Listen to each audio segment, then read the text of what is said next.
for game number 2 will be Gumayusi on his Jinx. Really good to see, but you can see now the votes 5 out of 13, but he still does get the win. Ooh, okay. We're leaving it all open here, so now Renekton is another thing to consider. But I think leaving Kate open is just so dangerous. Yeah. This is a really interesting way to approach this because now you've denied the Caitlyn Karma is arguably even more powerful. And they're just going to pick the Kench again. All right. I mean, to be perfectly honest, it worked very, very well. I also feel like Jhin, like, how are you going to do the same sort of magic? Yeah, you won't be able to. Yeah, in the LCK, I feel like Garek's still the most valuable keystone. Yeah, like in the whole game, right? Like, it's like, you'll just be better no matter what, every game in this meta. Yeah, there you go. That? This is this season only, and it's 6-1, and that's obviously T1 are on the bottom side. Yeah. Oh, dude, that was aggressive, as he's going to get booped back. Now we're starting to see the Caitlyn get a little bit of turret damage done, but again, nothing permanent here. Oh, Captain. As Vista taken down to about half health, slowed, but isn't going to get knocked up, as there's the flash, but Vista, that's just, you're never going to be safe there, and that's to the right side there, which makes him vulnerable, is Dudu. Yeah, he's in the mist as the needlework's coming out. He wants to try and find this. The ghost has been popped as now Zeus, doesn't find the shock blast that would have been the solo kill, and instead Dudu picks it up. Map. As tables are turning pretty quickly now in the Gwen-Jace matchup, because it starts off so well for Jace. Because the angle here is so perfect, because it's really hard. You can't flash that wall necessarily as Vista, so... I mean, you can, but I don't know... I don't think he tried to, yeah. Right? But he still flashed into a deadly flourish, so it feels like it's still a mistake, but I don't know what he was actually attempting to get done. Yeah, I want to watch that again, because I didn't see... He does have a blast going to make his way in if he wants to, as Ona dives forward, finds the ulti to split up this fight, but it's a good double knock-up, and immediately Karis able to help out. It was a bit of a sombrero, but otherwise not too much to worry about as the double kill comes forward for OnFleek. Carrier now diving onto Vista once again. He avoids the knock-up, and Carrier with the Devour available, but is he able to save the Xin Zhao? The answer is absolutely, as he gets... Point is the idea... Yeah. The idea that, like, okay, we're down a member, but as you said, the blast plant is here for Dudu to take.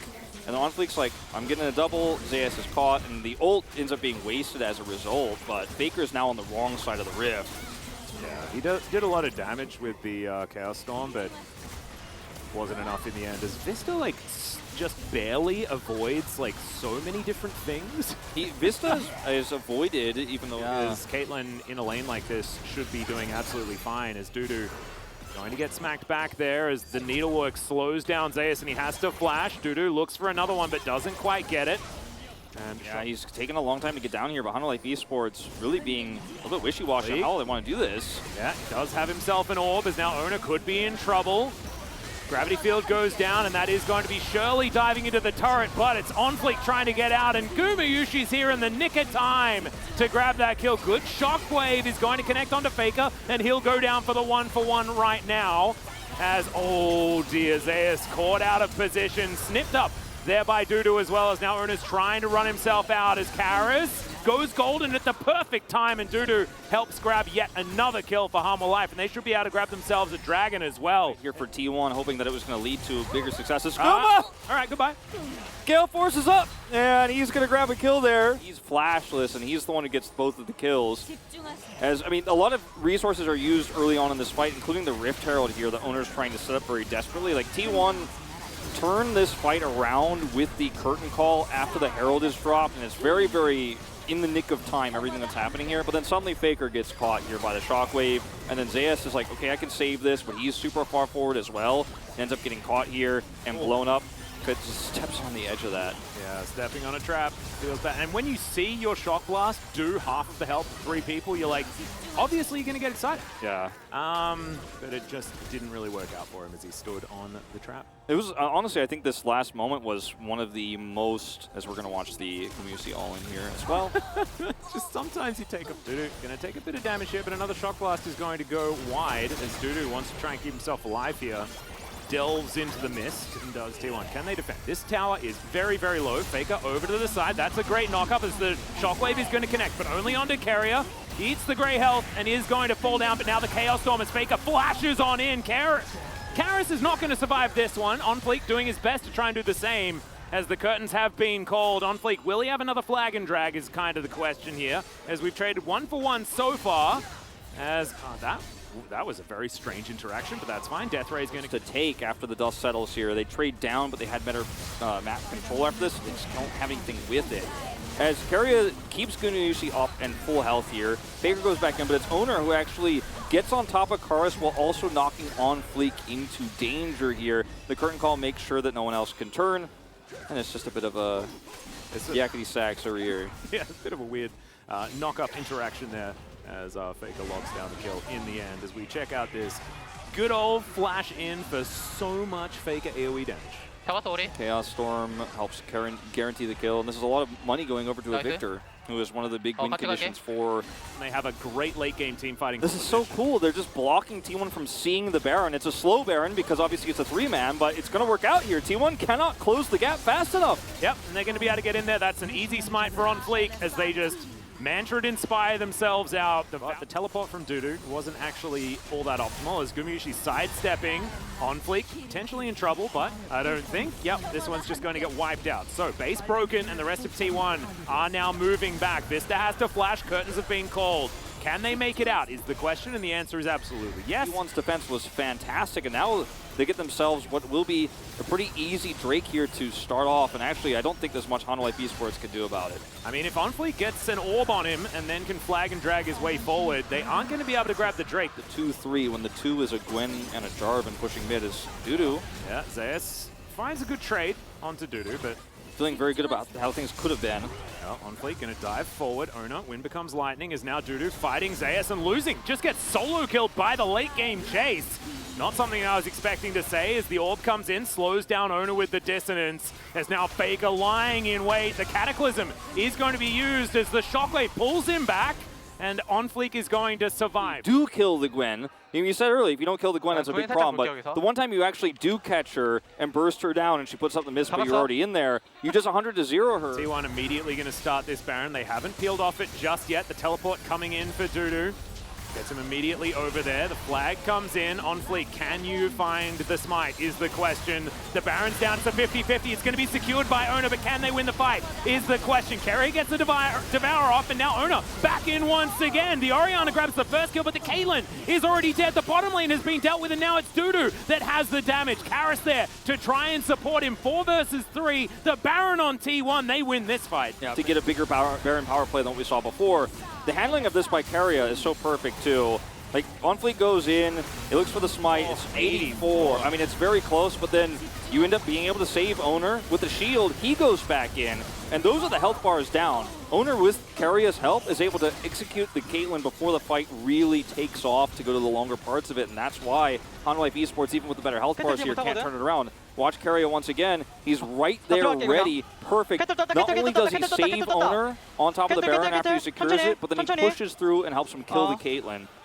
Such a great play from this Kent player. Yeah, Keria is just so feeling that way. Yeah, at that moment. He's immune. So he's going to be all right as OnFleek looking for his opportunity. Dives towards Faker, doesn't get the knock-up, and I think OnFleek's just dead. He does get a Cataclysm, but that was heading towards the grave. This is not an issue of HLE Esports' comp. Oh, Shockwave connects. Keria could get punished. That's a really long tongue, and he will keep himself alive. Curtains have been called as Vista in so much trouble. Dudu able to dash in front, but yeah, that's the idea as well. There's so much value to be gained. Let's have a look at this one more time. Like, OnFleek just going too far. Yeah, the gravity field stops the rest of his team from being able to follow up at all. The gravity field is well placed from Faker. It's just desperation here from HLE Esports. They don't have vision control, and they feel really desperate, like we need to. Gonna have to get devoured. And Keria's gonna walk this one out. Owner now finds himself in the company of 4 members. Make that 5 as, they try and get the kill to Samdi, and he's able to pick that one up. So his solo kill in the bot lane. Meanwhile, I think I actually ulted there. But this is really well played by HLE Esports. They see an opportunity here on Guma, go for it, and then they're able to trap Owner and isolate him here. So as the rest of T1 rotate away, Owner is unfortunately stuck here. Yeah, and it was a coordinated play, and then Vista and crew are heading over here, and T1, they're really just trying to rush this down. They might end up being a 50-50 on this. They might lose both. They should be able to get this. as the teleport immediately comes in. Okay, that is going to be the Baron secured, and the Shockwave does absolutely nothing. Oner now splits up this fight as best he can, as Keria finds himself on the wrong side of the fight. Dudu goes golden, Faker is out of there immediately, but not before taking down OnFleek on his way out. Pulls them off. Distract them enough is the question. Cannon minion here as well. Will go down at the end of the day, so they also lose their inhibitor, which is even worse. But as you mentioned, the Orianna ball here and the ult that follows where OnFleek comes through is totally negated by Keria again. This guy on the Kench. And you just, that's your only opportunity to win this fight as Honda Life Esports, is the big Cataclysm ball combo there with the Orianna Shockwave, and it's just an easy turn. It's just ridiculous. 9 seconds time, so no more super creeps are making their way up the waves, as that's a decent stun there onto OnFleek, who decides to go in. That could actually be the end here, as Oner does it as well, but he's able to get himself out of the way. Does so nicely, as that's a great devour, but has Keria actually saved Faker? He gets a huge shield as Dudu goes golden, and now Oner looks for the re-engage. The curtains have been called. It's a 1-for-1, but Gwen for Tahm Kench, you will definitely take that if you're T1. It's now the fight continuing, and the double kill for Oner in the end. That is going to be that, as T1 find the team fight early, and they will finish off this game. And that's definitely going to be a vote in the Keria call on this you can one write around. it down right now, We can write it down, because that is so many saves he's had this game, including on Faker in the end, which is the most critical one to end the game. Things look shaky in the start of that engage. Things look shaky in the start of that engage, but T1 are able to win it in the end. Oh man, that was definitely a slow burn, but in the end, T1 are going to be able to pick up the win. Nexus goes down. Harma Life Esports, as per usual, made them work for it, but this time the curse is not going to strike. Absolutely. Zeus had a bit of a rough one today, but this guy on your screen right here absolutely did not. But the bottom lane just seems to get better and better and better and better as we get the good old Faker thumbs up. He also had an okay series. Potential 8-0 at the end of the week. Yeah. Staying undefeated here. This is often the trap game. He did come out ahead quite a bit because of it, but better team might punish you for that. Pretty surprised that Faker did so much damage to champions this game when he did have such a slow earlier stage. Yeah, guys, we do have the player of the game ready to go, so let's take a look at who does pick it up. If it's not Keria, I'm going to leave. It's Keria! 200 points here, 100% co-participation at 15 as well. 9 out of 13, so we do have some sinners there, but that is okay. Guys, we do have the POG interview ready to go. I'm going to hand it over to G-Sun.